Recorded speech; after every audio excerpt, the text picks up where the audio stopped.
y'all, it's Lemonette.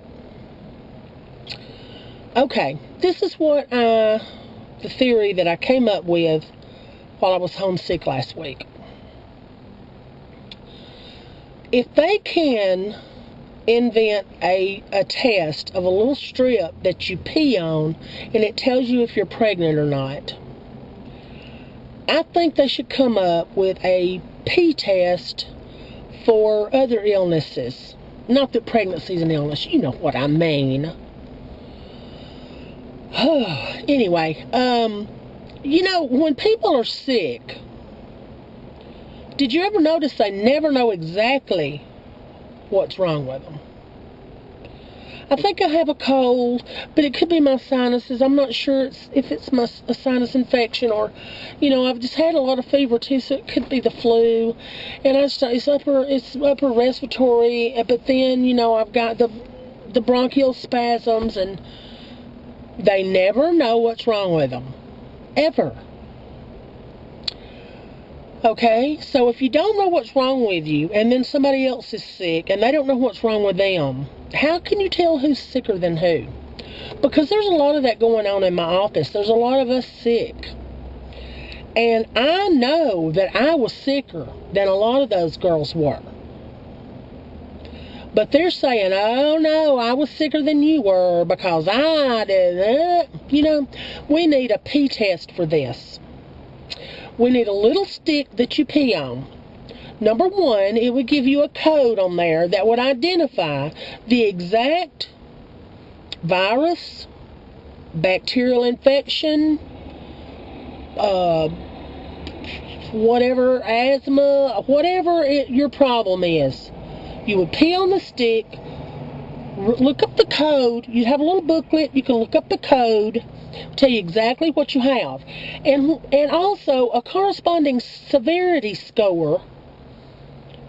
And you could compare that severity score to other people's scores and tell who's the sickest. Is that not brilliant? When you have a steel trap like this right here, you can come up with stuff like that. I can think of some, you know, bad things that might come out of that. Number one, you could never lay out of work. Because they would say, you're going to have to bring me your pee test severity score. You're going to have to bring me proof of that before you can come back to work. And then we'd all be in trouble.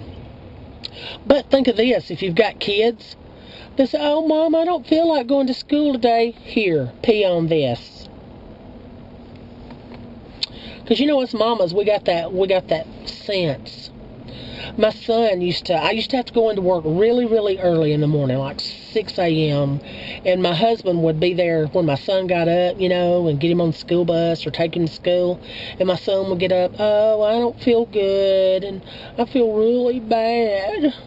And my husband would call me and he'd say, Jamie says he doesn't want to go to school today. He feels really bad. And I'd say, put him on the phone.